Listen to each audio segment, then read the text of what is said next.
Thank you, Michelle.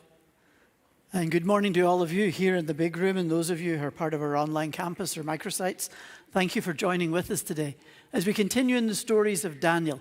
My name's James. I'm one of the pastors here at FEC, and we're working our way through the first half of the book of Daniel before we get to Christmas. And the second half, all is weird dreams and visions and things that can be challenging to figure out, we're going to have a go at in the new year. But we've been reading the stories, discovering something unique about an unwavering faith. Daniel and his friends, everybody really where he lived, had either been killed or taken as prisoners of war, taken into captivity, and removed from their homes in the little country of Judah, southern part of what we might call Israel today, and hauled off to the great city of Babylon.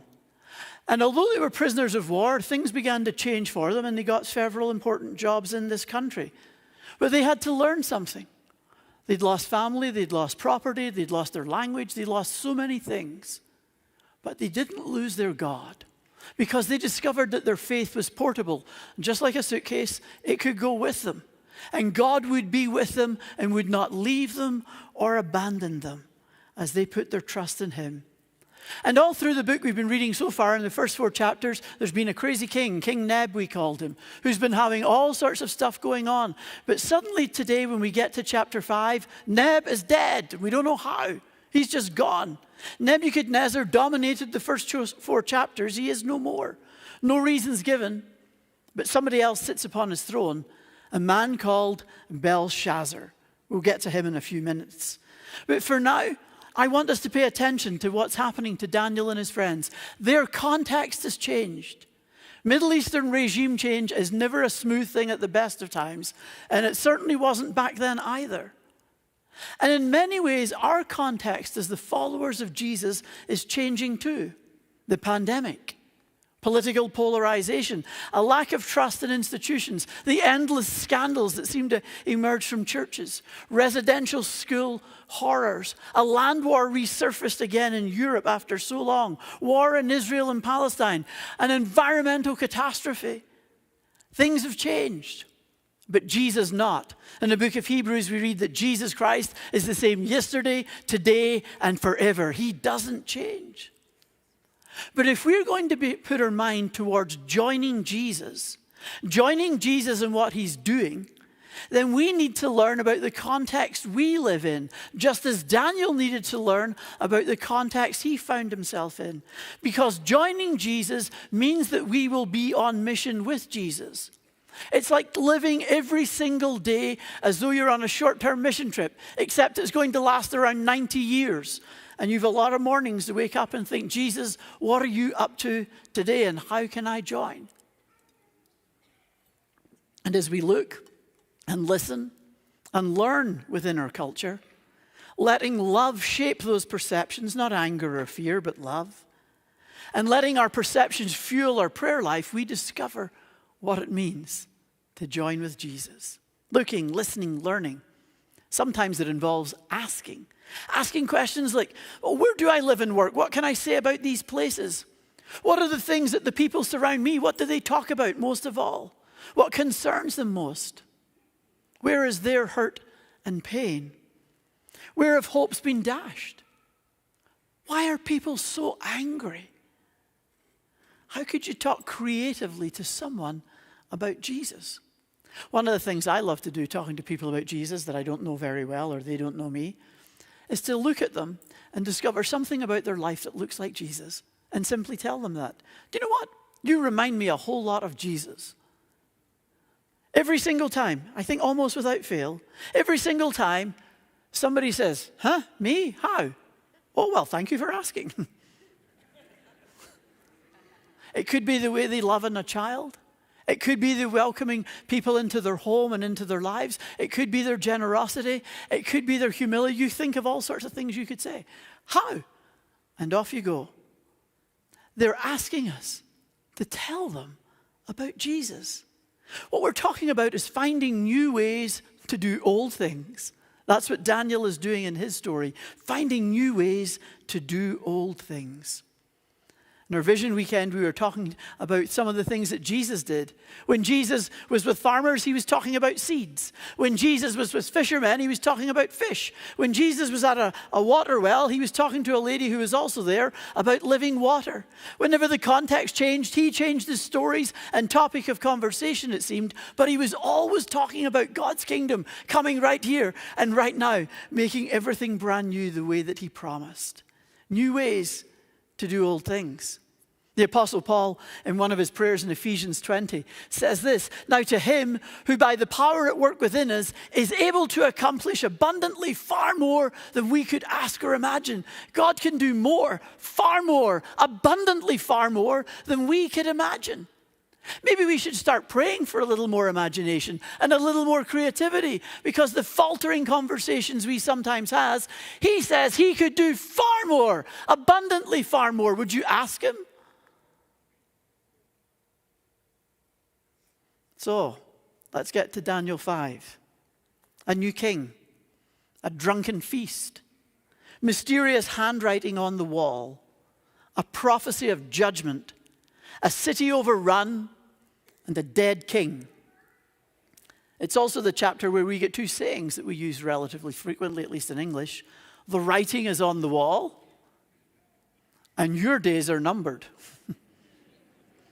Here we go, chapter 5, verse 1. King Belshazzar made a great feast for 1,000 of his lords, and he was drinking wine in the presence of the 1,000. Drinking meaning drunk, in case you're wondering what it says. He's wasted. And we read that Belshazzar in chapter 5 is referred to as King Neb's son. He wasn't. That's awkward. He could well have been a grandson if his mother was Nebuchadnezzar's daughter. Nobody's entirely sure about that. You see, his dad, we know this part, Belshazzar's dad had taken Nebuchadnezzar's kingdom away from him. But then his dad took off in kind of a 10-year early retirement stint and went somewhere else, leaving Belshazzar in charge. Nebuchadnezzar's his father in sense of predecessor, the previous king. And he hosts this big party. Because after all, he's the king, he's the emperor, he can do what he wants. And he's got this big party going on, and he brings out all sorts of things, including, as you read through chapter 5, dishes and cups and things that were stolen from God's temple in Jerusalem when all these people were taken prisoner of war and deported in this humanitarian crisis. All this valuable stuff from the temple was taken as well. He brings this out. He brings it out for everybody to be drinking with and having a good time laughing about all of this sort of stuff. Not even King Nebuchadnezzar would have done that. Nebuchadnezzar was not a nice person. But when he got all the stuff that he stole, he gave it into the temple of his local gods. Here, keep it safe, because he knew it was sacred. He knew there was something special about this, and while he may have stolen it, he wasn't going to touch it. And so he put it there. But in this crazy party that Nebuchadnezzar never would have done, his grandson, perhaps Belshazzar, he could care less. He should have expected a response, even if he wasn't sure which God would be angry with him. In Old Testament times, God gave clear instructions to people about what to do with things that were common and other things that were sacred. The difference between the two is some things were set apart from God, some things everybody could do what they like with. And so, for example, you could have a cereal bowl at home for putting your Rice Krispies in that looked exactly like the cereal bowl there was in the temple. But one's for you to eat from, and one was designated to God, and you're not supposed to be touching it or playing with it. The boundaries of the two were really demarked by the temple curtain. Inside the temple curtain belongs to God. Outside, you can have your breakfast. In a sense, really the rules boil down to don't mess with God's dishes. Okay? Hold that thought. Verse 5. They're drinking and they're playing with God's stuff. Immediately the fingers of a human hand appeared and began writing on the plaster of the wall of the royal palace next to a lampstand. The king was watching the hand as it wrote. Then the king's face turned pale and his thoughts terrified him. No kidding. His limbs gave way and his knees knocked together.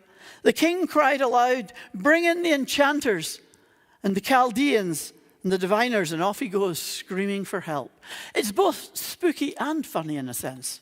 His limbs gave way. Literally in Hebrew or Aramaic, it means his knots were untied, which essentially is a bit of a euphemism that he's not just gone weak in the legs. He's probably lost bodily control. and he needs new pants. Essentially, that's what it's saying. And so he screams for the wise guys to come and help him because he knows something bad is happening right now.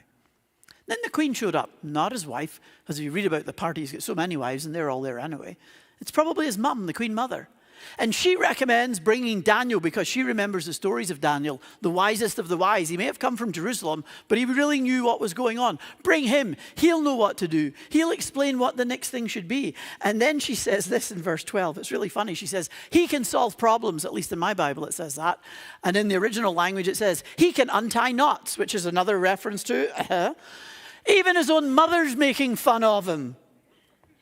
I could imagine the first people reading this story going, what a loser. Daniel shows up.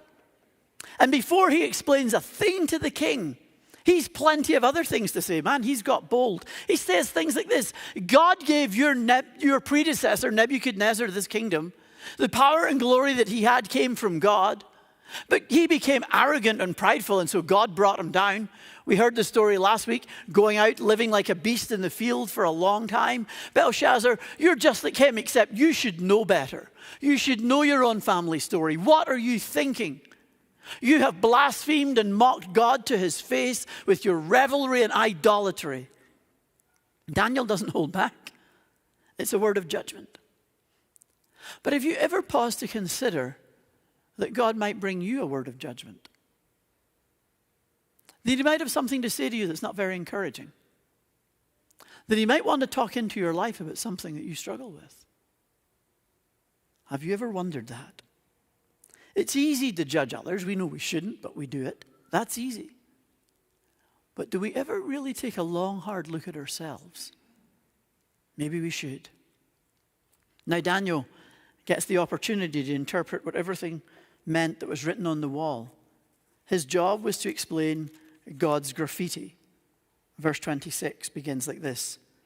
And this is the writing that was inscribed. Mene, Tekel, and Parsin. And this is the interpretation of the matter. Mene, God has numbered the days of your kingdom and brought it to an end. Tekel, you've been weighed in the scales and found wanting.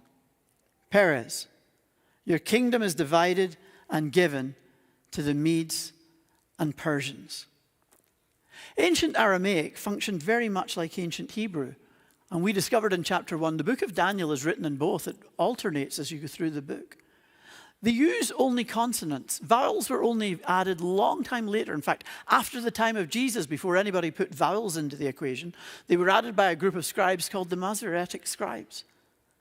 All the words as well, just to make it complicated, all the consonants, they just wrote them out. No spacing for sentences or gaps between words, which makes it quite difficult to understand what sometimes you would read unless you were familiar with it. It means that the consonants could be divided in different ways, and different interpretations might just about be possible. Take an example in English you can play with so you see what I'm seeing. Imagine a hand appears on the wall right now and writes these letters, P-N-D-N-C. What does that mean? Hearing nobody, I shall call for Daniel, except he's long dead, so you've got me. Well, what if I suddenly decided, I think we could split it like this, P-N-D and then N-C. So the first word is P-N-D, but what does that mean? Now we've got to have some vowels to try and make a word out of it. And again, there's lots of options that we could put up there. Pined, pained, pond, pound, even panda. And that's only the first word. Daniel was reading these letters on a wall, trying to find something, and he comes up with 3 nouns, 3 words that he can get out of the consonants. Mene, Tekel, and Parsin. Each word referred to a kind of a standard of weights and measures that they had at that time. But they don't have an obvious interpretation. It would be kind of like me standing up saying, I know what it is, grams, kilograms, and tons. Great. But what does it mean? Daniel was going to have to use his creative and sanctified imagination if he's going to explain any of this to somebody. He needed to figure it out, forming new words. And so he forms, as you read it, these new, from the nouns, he gets these passive participles that mean weighed and numbered and divided. Wrong way around, numbered, weighed, divided it should be. But that still needs to be explained too. And you can almost feel the tension going as Daniel, he's got 3 words. Now he says there are 3 ways of weighing things, but what's going on? And off he goes with his creative, sanctified, God-given imagination and spirit. Meaning, God has numbered the days of your kingdom and brought it to an end. We still use that expression, your days are numbered. The days of the Babylonian kingdom were numbered. Literally, that night, it would end. Tekel. You've been weighed in the scales and found wanting. God has weighed Belshazzar in his scale, and he's a lightweight. He didn't measure up to God's standard of righteousness or justice. Perez. Your kingdom is divided between the Medes and the Persians. God's going to destroy Babylon's power and break it in two and give it to these new empires. It's a devastating message. The writing's on the wall. The fall of Babylon's actually well documented in ancient literature. The city, it seemed impregnable. The walls were 12 meters high and 7 or 8 meters wide. For the kind of guys, catapults and things, that's pretty hard to break through. It was well stocked with provisions and had great water supply because the Euphrates River ran right through it. But when the Medes and Persians showed up, they diverted the river. They found a way to do it, diverted the river off course. It dried up away from the city. They lifted their sluice gates. In go the commandos. Nobody was prepared. There was virtually no fighting took place, and they took over the entire place in one night, just like it says in the Bible. One night. So what? Well, do you remember God's dishes thing? Don't be messing with God's dishes. Sacred because they're inside the curtain of the temple. You've got your own dishes at home. When Jesus died on a cross, we read in the story that one of the things that happened, one of the strange things was the curtain in the temple tore apart. And I guess we could mean, well, that means nothing's especially sacred anymore because we can all go in and out and talk with God and pray, and that interpretation is valid. We can. The thing is wide open for us to talk with God and pray. But really it's the opposite that's going on here. What really the tearing down is telling us, there's nothing outside that is common anymore. Everything is sacred. God's not hiding behind the curtain. He's out and on the loose. And everything is sacred. Our neighbors, they're sacred. Other people in church, they're sacred. The people you don't like, they're sacred. Our environment, that's God's too. But we miss that when we get all wrapped up in ourselves and me and mine and more and money and possessions. Jesus told a story about a rich guy like that, so wrapped up in himself. And he told the story in Luke chapter 12. This guy always wanting more and thinking to himself, well, I'll say to my soul, soul, you have ample goods laid up for many years. Eat, drink, and be merry. And God said to him, you fool. This very night your life is being demanded of you, and the things you've prepared, who will these belong to now? That's Belshazzar. He dismisses everybody. He dismisses God, only thinking of himself. I'll have God's dishes. But could that be us? Ignoring God or dismissing him by focusing on ourselves or other things? If God is speaking a word of judgment to you, don't ignore it. It wasn't the only story Jesus told. He loved telling stories and sharing parables, I think because he knew that we are actually drawn towards mystery as we look for answers. And so a question you may have had since you've come in, and we've all been playing with our toys here in our goodie bag. Yes, it was fun, and yes, it was a prompter to be creative. But it's also a prompter to be creative about talking to people about Jesus. Paper clips remind us to stay connected with people and be their friend. A little bag to remind you to bake some cookies and go take them to somebody. And a stir stick because you could go for coffee with them too. A sticker, try to smile at people. A pencil and a card, you could write a note or a text to encourage somebody. Piece of string in there, tie a knot on your finger so you remember. You get the idea. All we're really thinking about is new ways to do old things. New ways to talk about Jesus. This has been a very different service as we try something new. And after I'm done, we have a song. You usually see the host and you all run out in the door in a mad dash to get away as far as possible. Except our service won't be over then, so I need you to stay put till somebody says go. Is that okay? Could you do that for me? Last night they didn't, and I forgot to tell them, and then I'm getting in trouble because they all left before the offering. Terrible thing for a pastor to do. Put a 50 in my Christmas card. I'm not going to get paid this month. But we're finding new ways to do old things. Could it be that we could learn from Jesus' stories that he told? Or from this story in Daniel chapter 5? That we live in a culture that is starved of imagination and creativity, and we have the opportunity to use those things to tell the story of Jesus again this year as we approach Christmas. For people who are addicted to material things, that we have something different and far, far better to share with them. Could it be that God is calling us collectively in all our campuses and congregations to become a culture, or a cathedral, there's a hard word, a cathedral of creativity? Continually looking for creative ways to proclaim this age-old story of a God who loves everyone so much, he would die for them. Could it be that we need to discover how to live and to love like Jesus, always with the wrong crowd, offering God's hospitality to whoever? Could it be that we need to rise to the challenge of telling people that God loves them so much, he has come to win his world, not to wound it? Could it be that God is calling us to invite rather than pressurize, to intrigue rather than overwhelm? Could it be that God has something to say to you and through you? Could it be that we need to speak Jesus?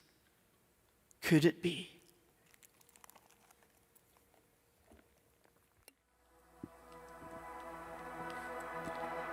Can we thank